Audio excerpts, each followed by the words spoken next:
La palabra se lee en el nombre del Padre, del Hijo y del Espíritu Santo. Y dice así.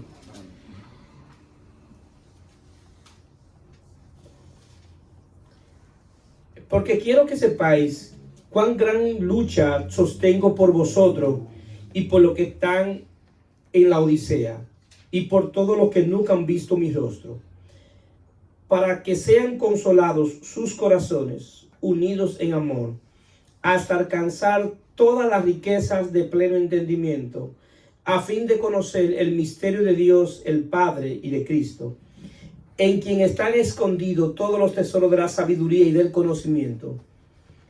Y esto lo digo para que nadie os engañe con palabra persuasiva, porque aunque estoy ausente en cuerpo, no obstante en espíritu estoy con vosotros, gozándome y mirando vuestro buen orden y la firmeza de vuestra fe en Cristo. Por tanto, de la manera que habéis recibido al Señor Jesucristo, andad en él, arraigado y sobreedificado en él y confirmado en la fe, así como lo habéis sido enseñado, abundando en acción de gracia. La palabra del Señor está bendecida. Y vamos a predicar de Jesucristo como fuente de la revelación divina. Jesucristo como la fuente de la revelación divina. Cuando hablamos de revelación, es la palabra apocalipto, que significa correr el velo. Eso es revelación, apocalipto. Ahora bien, todos nosotros nacemos con un velo. Ese velo impide que conozcamos a Dios. Impide que conozcamos la verdad, que entendamos el sentido de la vida, que entendamos el propósito de nuestra vida, porque tenemos un velo. Yo voy a hacer una alegoría de la historia de todo lo que estamos aquí. Todo lo que estamos aquí en Estados Unidos y estamos en este lugar, hemos llegado de diferente manera. Quizá algunos llegaron por agua, quizá otros por tierra, quizá otros por aire. Quizá algunos llegaron por aire con una residencia, quizá otros llegaron con visa de paseo y se quedaron, quizá otros vinieron con un machete, como decimos en dominicano, algo falso. Pero todos estamos aquí. Y cuando contamos la historia de nuestro viaje, todos tenemos una historia diferente. Y todos vemos nuestra llegada conforme a lo que hemos vivido. El que vino por tierra tiene una historia conforme a lo que vivió en ese momento. Y quizás no va a entender al que vino por agua. Pero el que vino por agua no va a entender al que vino por tierra. Pero el que vino por aire tampoco va a entender al que vino por tierra y agua. Es decir, que cada uno tenemos una historia diferente que contar y todos estamos aquí. Así mismo es la vida. Todos tenemos una vida que tenemos una historia que contar. Y cada quien va a ver la vida conforme a su historia. ¿Cuánto están entendiendo? Amén. Y va a entender que la vida es así porque esa es la historia que tú viviste. Entonces todos nosotros hemos vivido historias que han puesto velo a nosotros mismos. Velo de cómo vivimos en nuestra niñez, cómo fue nuestra niñez. Cuánta escasez quizás tuvimos alguna en nuestra niñez. Algunos se criaron con sus padres, otros con sus abuelos, otros que sus padres murió, sus padres no estaban. Y también entonces ver la vida conforme a su propia historia. La manera de saber la escasez que alguien tuvo en la niñez se puede notar cuando tú vas a su casa. Cuando tú vas a la casa de alguien que ha tenido escasez en la niñez, en algo, tú vas a ver que lo que más abunda en su casa es de lo que ha tenido escasez en la niñez. Lo que más abunda en la casa es lo que tú más se te escaseó en la niñez. Y cuando en esa niñez viviste que tenías escasez de algo, tu sueño quizás era de llegar un día a tener dinero para suplir esa escasez. Y por eso que ahora cuando tenemos esos recursos queremos suplir esa escasez que tuvimos en la niñez.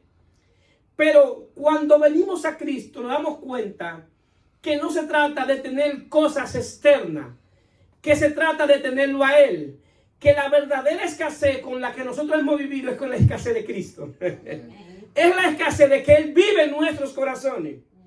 Por eso que el que está en Cristo hoy, Él es quien lo llena todo y en todo. Él nos llena y nos hace entender que esto no se trata de tener cosas externas, se trata de tener un espíritu vivo que te ha dado vida y te ha dado vida en abundancia. ¿Qué pasa?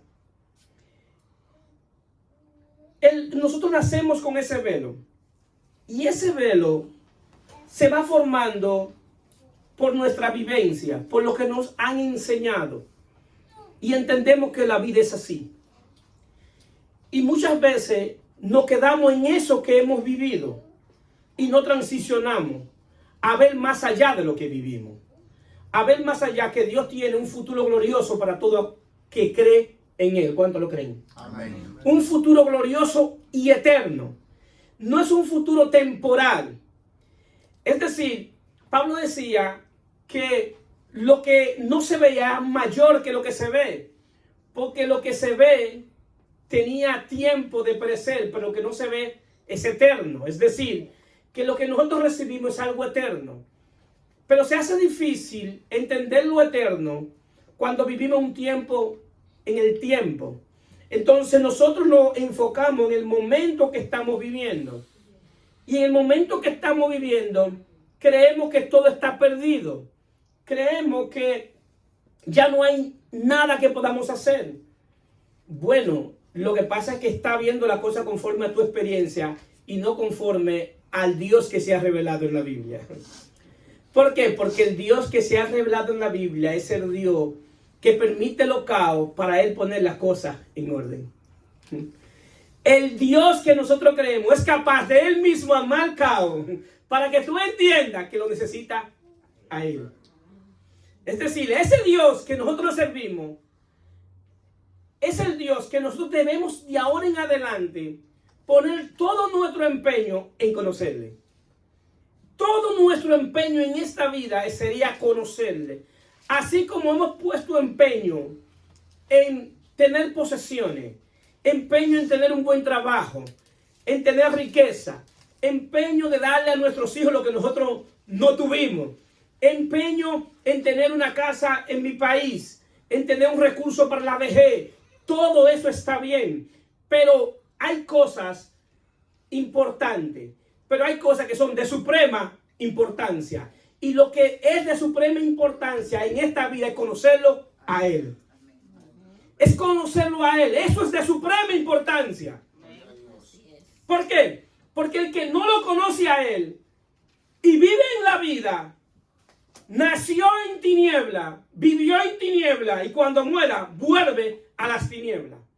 Va a pasar su eternidad en las tinieblas.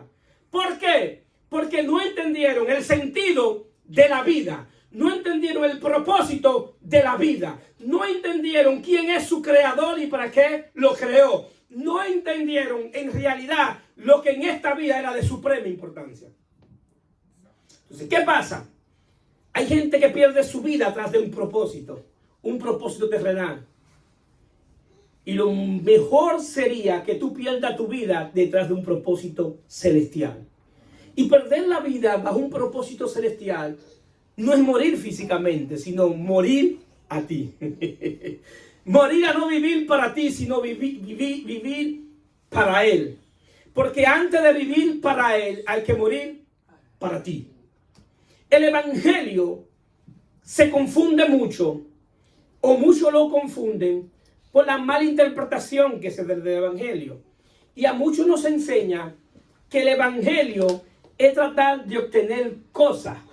Pero cuando vamos a la Biblia, el evangelio se trata de perderlo todo para tenerlo a Él. Bendito sea Cristo. De eso se trata el evangelio. De perderlo todo para tenerlo a Él. Por eso Jesús le dijo que el que viene en pos de mí, cargue su cruz y niéguese a sí mismo. Y también le dice que el que quiere ganar la vida tiene que perder todo, pero está hablando en términos espirituales. Es decir, que verdaderamente Dios se ha dado a conocer a través de la creación, a través de su palabra. Pero la mayor revelación que Dios tiene es la revelación en el Hijo. El Hijo es la máxima revelación de Dios. Todo aquel que quiera conocer cómo es Dios tiene que ver a Jesucristo. Por eso él le dice a Felipe, oye Felipe, tanto tiempo contigo y no me conoce. Cuando Felipe le preguntó qué quiere, que él quiere ver al Padre, le dice, si me ha visto a mí, ha visto al Padre, porque el Padre y yo somos uno. Entonces por eso también Pablo dice que él es la imagen visible del Dios invisible. Es decir, que el Dios invisible que se había revelado a través de la creación se hizo visible. Y no solamente se hizo visible también para que lo tocaran.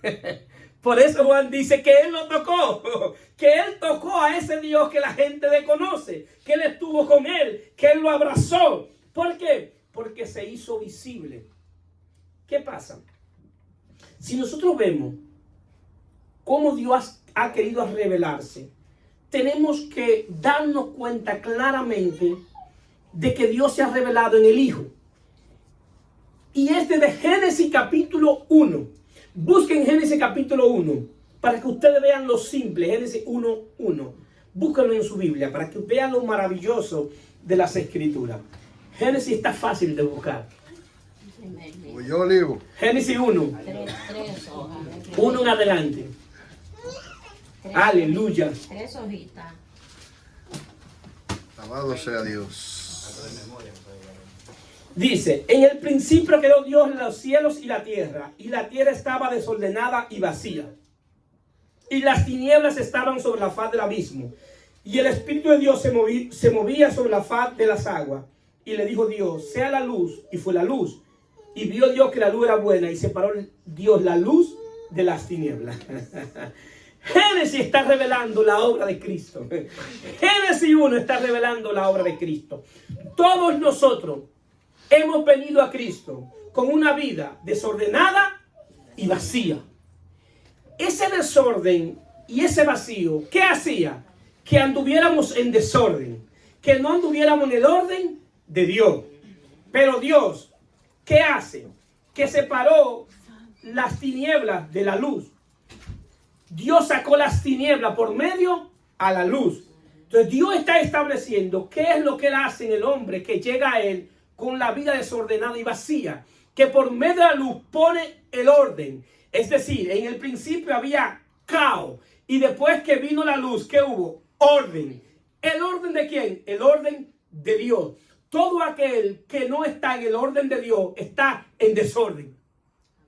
Está fuera del diseño. Por allí dicen lamentablemente, pero es la verdad. Y cuando estamos fuera del orden de Dios, entonces las cosas no salen como queremos o como esperamos. ¿Por qué? Porque estamos fuera de orden. Y al estar fuera de orden vienen consecuencias. Y nos damos cuenta entonces que Dios dijo que la luz era buena. Es decir, que Dios está diciendo que Cristo es bueno. ¿Por qué? Porque quien dice que es la luz, ¿quién es? Jesucristo. Entonces está diciendo la luz es buena. Es decir, pero para que la luz sea buena hay que separar la luz de las tinieblas. Es decir, que la luz de Cristo viene a sacar las tinieblas que están dentro. Entonces, Dios quiere sacar esas tinieblas que están dentro. Pablo luego dice en 2 Corintios 4 que Dios, quien separó la luz de las tinieblas, Él es que hace que resplandezca la luz de Cristo en nuestros corazones. ¿Para qué? Para que podamos ver la gloria de Dios. ¿Por qué? Porque las tinieblas y ese velo que tenemos impide que veamos la gloria de Dios. El velo impide que tú veas la gloria de Dios. Las tinieblas impiden que tú veas la gloria de Dios. Entonces, ¿qué sucede? Este evangelio viene para ser, ya ha sido revelado. Y Pablo dice que eso era un misterio. El misterio de Dios y el Padre. Y ya está revelado. Es decir, que el misterio está revelado. Y Pablo lo escribe diciendo que es Cristo en nosotros la esperanza de gloria. Es decir, que lo que estamos buscando fuera solamente se puede experimentar si Él está dentro. De la única manera que se puede experimentar la gloria de Dios no es por algo que tú sientes, sino por algo que se te metió por dentro. Entonces, eso es lo que pasa con mucha gente en este evangelio. Que mucha gente hoy está buscando gloria y está buscando sentir algo. Que lo toquen, que lo empujen, que lo escupan, que le den una palabra, que le hagan algo con ellos. Están buscando sentir algo y reciben algo emocional por el momento, pero mañana vuelven a estar en la misma condición. ¿Por qué? Porque ellos están buscando algo sensorial y no están buscando un espíritu que lo toque por dentro para que lo transforme por dentro. Porque el día que la gloria de Dios esté contigo por dentro, tú vas a ver que el velo se te va a rodar y va a ver las cosas diferentes. Te vas a dar cuenta que no es tanto lo que te da vida, es tener cosas, sino tenerlo a Él. ¿Por qué? Porque cuando tú lo tengas a Él, teniendo o no teniendo, estoy en Él. Amén. Estoy bien. Amén. Así es decir, cuando tú lo tengas a Él, la escasez no es un problema. La escasez es un momento para confiar en Él. La enfermedad no es una amenaza. La enfermedad es que yo ahora necesito que se manifieste mi Salvador. Es decir, que la guerra no te saca de tu comodidad. Lo que hace es que hace que te ponga bien el escudo, lo que va aquí. Todo esté puesto, la armadura. ¿Por qué? Porque está en guerra. Es decir, que cada momento cuando tú tienes a Él es la oportunidad para tú conocerlo a Él. Lo que pasa es que a nosotros se nos ha vendido un evangelio del hombre y sus necesidades, centrado en el evangelio y las necesidades del hombre. Y centra en el evangelio, la necesidad del hombre, porque ellos creen que este evangelio es un evangelio que Dios se mueve conforme a lo que tú quieres, no entendiendo que Dios se mueve conforme a su propósito. Entendemos que este evangelio es que Dios está allí haciendo todo para que yo me sienta bien, para que yo me sienta feliz, para que yo me sienta contento. No. Dios no está allí para eso. Dios está para revelar a su Hijo. Amén. Para que conozcamos a su Hijo. Así es. Y el día que tú lo conozcas, tú vas a dar cuenta que la vida es diferente. Se te va a rodar el velo. Y vas a poder decir, estando en la cárcel, yo, Pablo, preso de Jesucristo.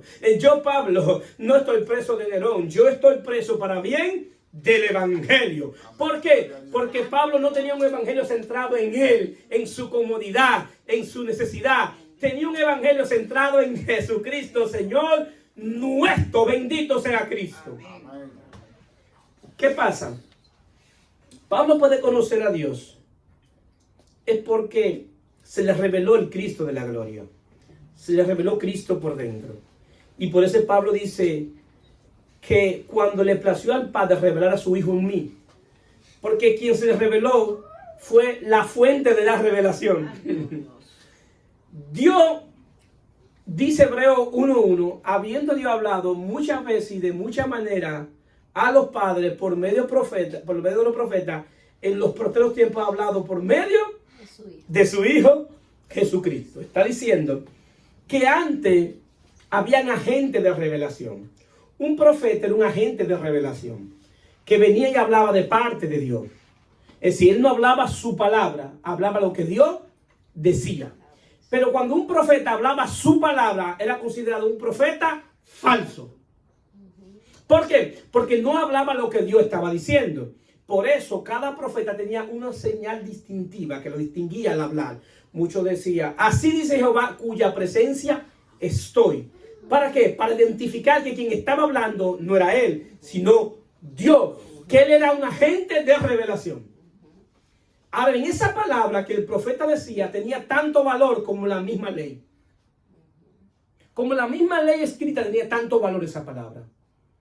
¿Qué pasa? Nosotros vemos al pueblo de Israel caminando en el desierto y llegando a Canaán. Y creemos que los principales enemigos del pueblo de Israel eran los que ellos tenían que desalojar. Eran los filisteos, los jebuseos y todo ello. Y pensamos que eran los principales enemigos. El principal enemigo del pueblo de Israel eran los falsos profetas. ¿Por qué? Porque el falso profeta lo dirigía a cosas que Dios no le estaba mandando. Le decía, vayan a la batalla cuando Dios no había hablado. Hagan esto cuando Dios no había hablado. Hoy en día es el mismo problema. El principal problema de la iglesia son los falsos profetas. Y un profeta, en términos bíblicos, en el Antiguo Testamento, era quien hablaba la palabra de Dios. Y en el hablar la palabra de Dios, podía hablar del futuro. Pero la centralidad era decir lo que Dios estaba diciendo. Y podía hablar del futuro. Es decir, que intrínsecamente lo profético no es decir el futuro. Es decir, lo que Dios está diciendo. Y lo que Dios está diciendo en este tiempo, dice Hebreo 1, lo está hablando por medio de ¿quién? Del Hijo. Es decir, que para este tiempo, lo que tú necesitas saber es lo que el Hijo está diciendo. En sí, lo que el Hijo hizo, lo que el Hijo hace hoy, lo que hizo en la cruz y lo que hace hoy dentro de ti. Y lo que hace dentro de ti, dice Pablo, que son cosas maravillosas, extraordinarias. Entonces, ¿qué sucede? Jesús viene y viene a revelarse a sí mismo como, no como un agente de revelación, sino como una fuente. No es lo mismo un agente que una fuente. Una fuente es inagotable. Esa fuente que estamos hablando es eterna. Esa fuente fue que creó todo.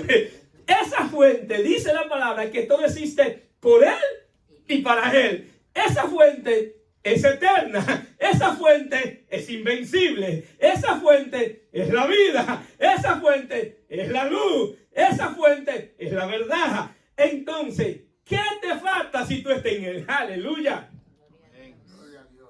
¿Qué te falta si tú estás en Él? Te pueden faltar cosas terrenales que humanamente son necesarias. Claro que sí. Pero la palabra dice, buscad el reino de Dios y su justicia, y las demás cosas serán añadidas. Es decir, que mis añadiduras tienen que caerme atrás. Tienen que caerme atrás, porque el que sustenta todas las cosas por la palabra de su poder, lo dijo. Si no, no fui yo que lo dije, para que no se vayan a confundir. Fue el creador de todo que lo dijo. Es decir, que todo responde a lo que él habla. Entonces, ¿qué sucede? Por eso le dije a ustedes al principio que lo que es de suprema importancia es nosotros, de hoy en adelante, salir con una mentalidad diferente aquí, de cultivar una relación de padre a hijo con nuestro Creador. Amén. De yo verlo como mi padre y yo sentirme que soy su hijo. Que como su hijo puedo ir donde él y hablarle y decirle lo que siento. Y ver la obra de él en mí, lo que él ha hecho por mí. Y ver que si él me salvó, si él me sacó cuando estábamos muertos en delitos y pecados, si él no permitió que la justicia de él cayera sobre mí, si él no permitió que el diablo y sus demonios acabaran conmigo, si él no permitió eso, ¿cuánto más ahora que ya me ha justificado por la fe? ¿Cuánto más ahora que lo estoy buscando? Si él me guardó en el trayecto del camino cuando venía, que quizás todo el mundo cuando venía estaba pensando que no iba a llegar y llegué. ¿Cuánto más ahora que estoy en su camino? En buen dominicana podemos decir lo que estamos viviendo ahora es paje coco con lo que vivíamos antes sin estar sin él. ¿Cuánto están entendiendo? Amén. Sí, es mucho la diferencia. Entonces Cristo se representa a sí mismo como una fuente de revelación. El pueblo de Israel tenía la revelación de los padres de Abraham, Isaac y Jacob. Tenían la revelación de los profetas, tenían la ley, tenían lo que Moisés había dicho como mediador, tenían lo que Moisés había establecido, tenían a Abraham como padre, tenían muchas cosas por las cuales sentirse seguros, porque eran hombres que habían estado en los pactos con Dios. Entonces ellos dependían de los pactos que Dios había hecho con esos hombres. Entonces Jesús se presenta y le quiere enseñar algo. Y le quiere enseñar que Él no es un agente de revelación. Él quiere enseñarle que Él es la fuente de la revelación. Jesús cuando viene y dice, oíste que fue dicho, amarás a tu prójimo y aborrecerás a tus enemigos. Pero yo digo, lo que yo estoy diciendo es superior a lo que se dijo. Es decir, que lo que corre de aquí en adelante no es lo que se dijo atrás, sino lo que yo digo ahora. ¿Cuánto están entendiendo? Se está presentando como una fuente de revelación. Y me llama la atención que él no dice, así dice Jehová en cuya presencia estoy. Él no tiene que decir eso. Él no tiene que decir que así dice Jehová en cuya presencia estoy. Él solamente tiene que decir, pero yo digo. Yo digo, amad a vuestros enemigos, bendecid a los que te maldicen, hacer bien a los que aborrecen y orad por los que os trujan y persiguen, para que seáis hijos de vuestro Padre que estás en los cielos, que hace salir el sol sobre los malos y los buenos, y que hace llover sobre los justos y los injustos. Él está diciendo que si tú quieres ser hijo de Dios, tienes que creer en lo que Él dice. Tienes que creer en lo que yo digo. Si tú crees en lo que yo digo y si tú comienzas a hacer lo que yo digo, te vas a dar cuenta que tu vida se va a transformar. Te vas a dar cuenta que aún a lo que tú trajes, tú eres capaz de bendecirlo. Que aún lo que te critican, tú eres capaz de decirle que tú necesitas. Aún lo que están en contra de ti, tú le dices que Dios te bendiga. ¿Por qué? Porque mi Padre quiere que yo te lo diga. Eso sucede cuando tú tienes la fuente de la revelación divina dentro de ti. ¿Por qué? Porque tú comienzas a ver la vida diferente. Y tú comienzas a ver que todo aquello que tú has vivido, al final, ha obrado para bien. Que Dios ha cambiado tu lamento en baile. Que la experiencia que tú viviste era necesaria. Porque esa experiencia que tú viviste estaba ligada al propósito. Dios le habló a José y le dijo a José que él iba a ser grande, que todos se iban a postrar frente a él y que todos iban a tener que rendirle pleitesía. Y José quizá estaba muy contento por lo que le dijeron, pero lo que a José no le dijeron, que en parte del propósito estaba el pozo. A él nos dijeron que para llegar a donde Dios lo quería llevar tenían que meterlo al pozo y después llevarlo ahí a la casa de Potifar, y después de ahí la mujer de Potifar, dejándose utilizar por Satanás, llevarlo a la tentación, y que esa tentación lo llevara a la cárcel, y que en la cárcel conociera al copero y al panadero, y que luego tuvieran un sueño ellos y él podérselo revelar. Y que luego Dios provocó un sueño en el faraón que nadie le pudo revelar. Pero por estar en la cárcel, alguien pudo decir, yo conozco a uno que sabe descifrar los códigos de Dios. Y lo llaman a buscar. Y el faraón lo hace el segundo en el reinado. ¿Por qué? Porque todo lo que él vivió era parte del propósito. Es decir, que lo que tú estás viviendo no es para que te alejes de Dios, lo que tú estás viviendo es para que te acerques. Amén. Porque mientras más te acerques, más cerca va a estar de tu propósito. Así es. Amén. Lo que pasa es que nosotros no vemos las cosas como la ve Dios. Y el velo que tenemos nos impide ver las cosas de Dios.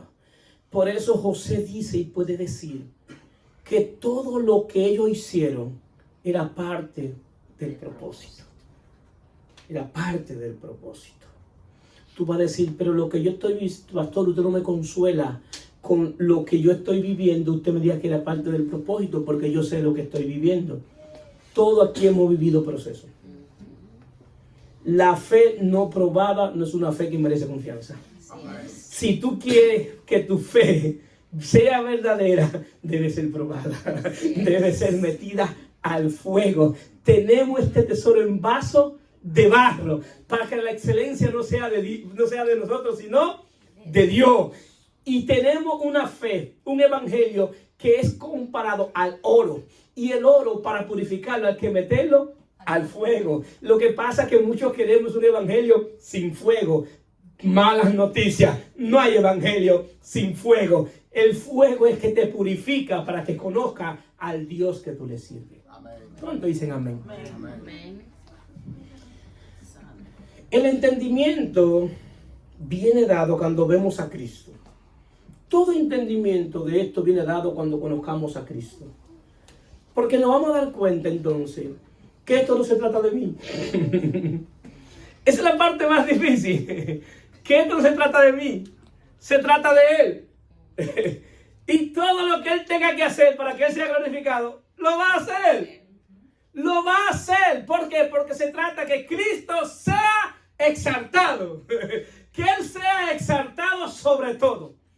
Que lo que la gente vea donde yo estaba y donde yo estoy, no me vean a mí, vean al Dios que me salvó. Vean la gloria de Él sobre mí. ¿Por qué? Porque se trata de Él. Que la gente, por lo que nosotros estamos consiguiendo, obteniendo, no es para nuestra gloria, es para que Él sea glorificado en todo. Amén. En todo sea glorificado. Entonces, ¿qué sucede? El problema es el mal entendimiento del Evangelio. Nosotros vemos un Evangelio hoy y creemos que en aquellos tiempos era diferente. En el tiempo que Pablo escribió, la gran amenaza eran los gnósticos. Los gnósticos y la filosofía. Los gnósticos enseñaban que Dios era tan puro que no podía tener contacto con el hombre. Y los gnósticos creían que Jesús era Dios. Pero, como Jesús era Dios y era tan puro, Él no se encarnó. Él vino en un cuerpo glorificado. Un cuerpo que no sentía dolor. Desen cuenta que estamos hablando de gente que creen en Dios. Y es una mezcla de el judaísmo con la religión oriental. ¿Qué pasa? Ese pequeño problema de que Jesús no vino en carne contamina completamente el Evangelio. Porque si Jesús no se encarnó en un cuerpo humano, entonces Dios no se puede identificar con la raza humana. Lo que hace que Dios pueda entender nuestro sufrimiento es porque Él mismo sufrió. Lo que hace que Dios pueda entender cuando tú tienes hambre es porque Él mismo tuvo hambre. Lo que hace entender cuando un familiar se muere es porque un amigo se le murió. Lo que hace que Él pueda entender cuando tú estás cansado es porque Él estuvo cansado. Es decir, que la encarnación es la identificación de un Dios poderoso, bueno, demostrándose al hombre. Es decir, para poderse identificar. ¿Qué implica eso? Que la doctrina de los gnósticos, de decir que Él no vino en carne, entonces inmediatamente contamina el Evangelio. ¿Se dan cuenta cómo una pequeña cosita puede contaminar el Evangelio? Una falsa enseñanza puede contaminar el Evangelio. Si eso fue en aquel tiempo, ¿cuánto más ahora que tenemos el humanismo? ¿Qué es el humanismo? El humanismo es centrar la predicación en ti, en la gloria del hombre. Enseñar y promover un Dios que se mueve para glorificar al hombre. El Evangelio promueve un Dios que se mueve para glorificar al Hijo. Muy diferente. No es lo mismo, no es igual. También tenemos el sectarismo. ¿Qué es el sectarismo? Que alguien toma la Biblia, lee la Biblia y forma una secta. Y dice, esta es la verdad que nosotros decimos. ¿Y dónde está? En la Biblia. Y buscan la Biblia y te enseñan la Biblia.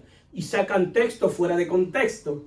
Y hacen una doctrina de cosas que Dios dijo. Y hacen secta. ¿Cuánta gente hoy no están dentro de secta? Que tú lo ves en esa secta y lo más que tú puedes hacer es orar por ellos. Es el Señor, que Dios le ilumine el entendimiento. Porque así mismo en esa secta, como ellos están creyendo que van al cielo, el día que se muera sabe para dónde van y estoy seguro que no es para el cielo. ¿Por qué? Porque predican todo lo contrario a lo que es la estructura de la Sagrada Escritura.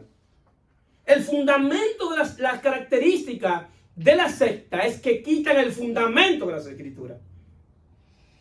Tumban el fundamento. Y hemos enseñado que cuando se quita el fundamento de una casa, ¿qué pasa? Se cae. Entonces, cuando quitamos a Cristo como fundamento de la predicación, no hay seguridad en esa casa. ¿Por qué? Porque Cristo es el cimiento, es el fundamento, pero también es la columna que mantiene ese fundamento. Es decir, que lo que hace que hoy podamos tener fundamento es la revelación de Jesucristo como fuente de la revelación. ¿Cuántos me están entendiendo? Amén. Entonces, vemos el sectarismo, vemos el ocultismo. Vemos el ocultismo dentro de la iglesia, el ocultismo también. De gente que sobre todo lo que se mueve es un demonio. Que todo lo que se mueve es al diablo atacando. Existe un diablo, existe un demonio, claro que sí. Y tenemos que cuidarnos porque él anda como león rugiente buscando a quien devorar. Pero tenemos que diferenciar qué es espiritual y qué es humano. ¿Cuántos me están entendiendo? Hay cosas humanas y hay cosas espirituales. Entonces tenemos que ver todo en el justo contexto. Hay cosas que me pasan que el diablo no tuvo que ver con eso, que fui yo que lo provoqué. ¿Cuántos me están entendiendo? Sí. La mejor manera de la irresponsabilidad es cuando yo hago algo malo y decirle que el diablo hizo. Oh, Dios me dijo. Oh, Dios me dijo. ¿Por qué? Porque estamos involucrados en ocultismo. Dentro de la iglesia se ha mezclado el evangelio con ocultismo. También vemos el misticismo. ¿Qué es el misticismo? El misticismo es creer que algo externo va a provocar algo interno. Por eso que vemos en las iglesias que muchos apagan las luces para sentir una atmósfera. Otros tienen humo que suben. Otros tienen una música perfecta que tiene que escucharse bien perfectamente. Y tienen que tener muchas cosas que se vean, que se sientan, para creer que eso va a provocar algo dentro. Eso es misticismo. Lo que va a hacer que cambie tu vida es cuando Cristo esté dentro. Que aquí podamos adorar con música o sin música. Que podamos adorar con luz o sin luz. Con aire o sin aire. Con abanico o sin abanico. ¿Por qué? Porque no se trata de lo que está pasando fuera, sino de lo que está pasando dentro. Que el Espíritu de Dios se ha metido por dentro y ha hecho una revolución en mi vida. De eso se trata el Evangelio. Pero es mejor tener a la gente cómodo entreteniéndolo con misticismo. Y viven una vida por lo que sienten. Y el día que tienen problemas, no sienten a Dios. Y lo primero que dicen, Dios me abandonó. ¿Por qué? Porque no lo siento. El asunto es que esta relación no es por lo que yo siento, es por lo que sé de Él. Y yo sé que Él es bueno. Y yo sé que Él es fiel. Y yo sé que Él es verdadero. Y yo sé que Él está conmigo. Y yo sé que aunque pase por las aguas no me voy a ahogar. Aunque pase por el fuego no me voy a quemar. ¿Por qué? Porque Él lo dijo. Es por lo que Él dijo, no es por lo que yo siento. Porque los momentos difíciles, lo menos que yo siento es a Dios. Es más, los momentos difíciles, lo menos que yo puedo es orar. Así es. Es muy fácil decir, no, yo oro tanta hora. Se te apagó.